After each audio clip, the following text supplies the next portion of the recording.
En 2017, quand on était dans le bull market, j'ai perdu près de 1.3 Bitcoin. Et je sais que cette erreur que j'ai faite, plusieurs personnes vont refaire cette erreur pendant le bull market qui arrive. D'autres personnes ont refait les mêmes erreurs pendant le bull market précédent, autour de 2020-2021. Mais la meilleure façon pour moi que j'ai vu de partager mon expérience, c'est de ne pas mettre forcément ça dans un livre. Le livre, parfois, c'est tellement long et les gens n'ont pas toujours la patience de prendre un livre et de lire. Bien que, en fait, moi, je ne suis pas toujours pour les gens qui disent qu'il faut forcément lire les livres. Il y a plusieurs manières d'apprendre aujourd'hui. Ça peut être les vidéos. Tout dépend maintenant du type de vidéos que vous suivez, de la qualité de personnes que vous suivez.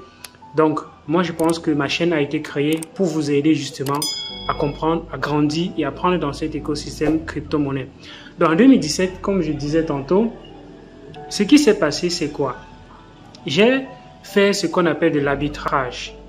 L'arbitrage, c'est une technique qui permet de profiter de la différence de prix entre deux assets. Par exemple, il y a un marché où on vend le Macabo à 100 francs de moins ou à 1000 francs de moins qu'un autre marché. Quelqu'un peut donc décider de prendre la moto et faire les navettes, aller d'un marché, acheter et venir revendre dans un autre marché et il fait la même chose plusieurs fois et c'est comme ça qu'il se fait de l'argent. C'est ce qu'on appelle donc de l'arbitrage. Donc, il y avait donc cette opportunité-là en 2017. J'ai donc acheté une crypto-monnaie en Ethereum. Ça valait environ 0,004 Ethereum et ça ne valait même pas un Satoshi. Donc, quand la valeur est passée ne serait-ce qu'à un Satoshi, la crypto-monnaie avait déjà fait une multiplication de plus de fois 20, fois 30, fois 40. Et la crypto-monnaie est allée jusqu'à 4 Satoshi, 5 Satoshi, 10 Satoshi. Donc, quand moi j'arrivais dans le marché, heureusement que j'étais même devant mon téléphone ce jour-là, j'arrive devant le marché, je vois que la crypto-monnaie est à presque 4 Satoshi en Bitcoin en fait. J'ai revendu toute ma crypto-monnaie d'un coup et j'avais comme ça mis de côté 1.25 Bitcoin, quelque chose que j'avais dépensé environ moins de 0.2 Bitcoin comme ça pour acheter. Vous voyez, j'ai fait presque fois 10, plus de fois 10, non, plus même en fait, parce que j'ai fait près de fois 100 en fait. Donc j'avais près de 0,02 Bitcoin pour acheter cela. Donc j'ai fait près de fois 100. J'ai donc mis de l'argent de côté. Et voici l'erreur fatale qui m'a coûté la perte de toutes mes crypto-monnaies. Il y avait cette même opportunité d'arbitrage sur une autre crypto-monnaie. Et j'étais en train de dire, oh mon Dieu, si je fais la même chose, je vais quitter de 1 Bitcoin à peut-être 20 Bitcoin en un temps record, aussi facilement. Parfois, quand c'est facile, c'est pas toujours bien de saisir. Donc, je revends toute ma crypto-monnaie, tous les 1 Bitcoin que j'ai pour acheter une autre crypto-monnaie en Ethereum encore parce que le prix en Bitcoin, il n'y avait même pas encore d'ordre d'achat en Bitcoin pour cette autre crypto-monnaie-là. Donc, j'ai acheté cette autre crypto-monnaie avec presque la quasi-totalité des bitcoins que j'ai fait. Et j'ai placé l'ordre d'achat encore en bitcoin. Donc, j'ai converti mes bitcoins en Ethereum, acheté la crypto-monnaie en Ethereum et placé maintenant l'ordre en bitcoin en attendant que ça arrive ne serait-ce qu'à un seul Satoshi.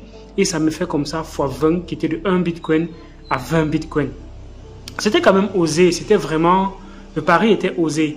Si ça marchait, je me suis fait près de 20 bitcoins.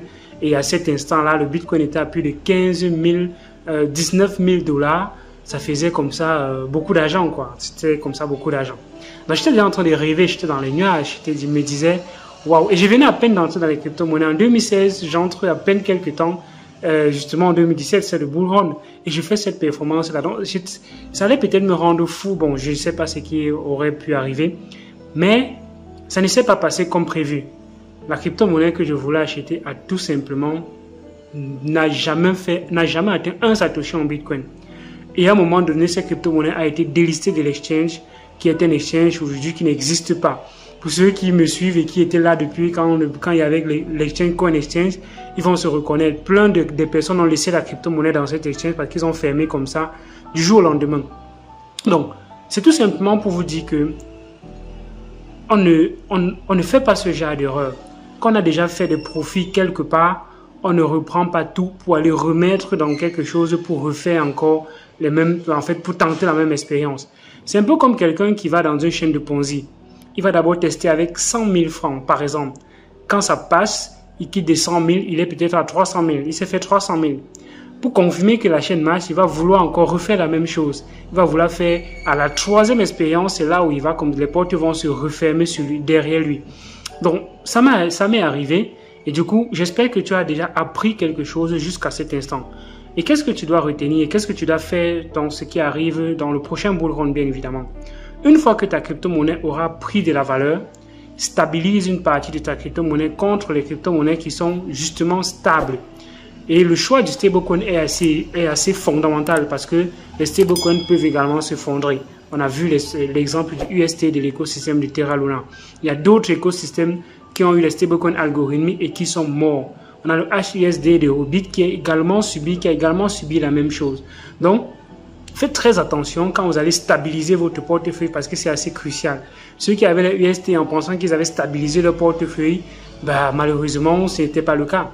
Donc, vous allez choisir les crypto-monnaies, les stablecoins qui ont des fondamentaux solides, des fondamentaux qui ont une réserve assez solide. Et on va également partager ça dans une autre vidéo, bien qu'on en a déjà partagé. Le DAI, le BUSD, le USDT, le USDC, le PUSD, donc de Pax Gold, le Pax aussi, qui est également un stablecoin adossé à l'or. Donc voilà par exemple quelques stablecoins que vous pouvez utiliser. Et une fois que vous avez fait ça, vous évitez de rentrer dans d'autres choses très volatiles à cet instant-là. Pourquoi? Parce que comme vous allez dans une période d'euphorie, presque tout va monter. Presque tout, à un moment donné, vous allez voir que quel que soit ce que vous touchez, ça va monter. Mais quand ça va monter, ça va chuter également très rapidement. Et ça ne pourra plus se relever pour certains.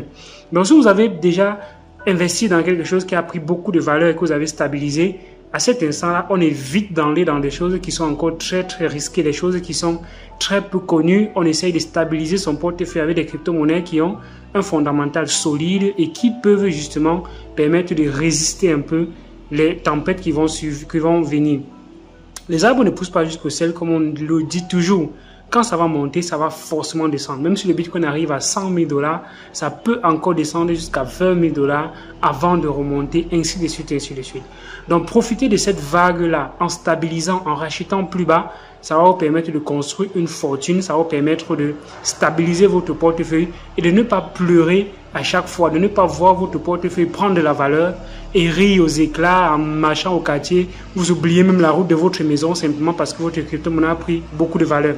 Si vous n'avez pas stabilisé, c'est comme ça que ça va perdre encore beaucoup de valeur et vous allez devenir peut-être fou en fait en disant c'est la malchance, on vous attache au village.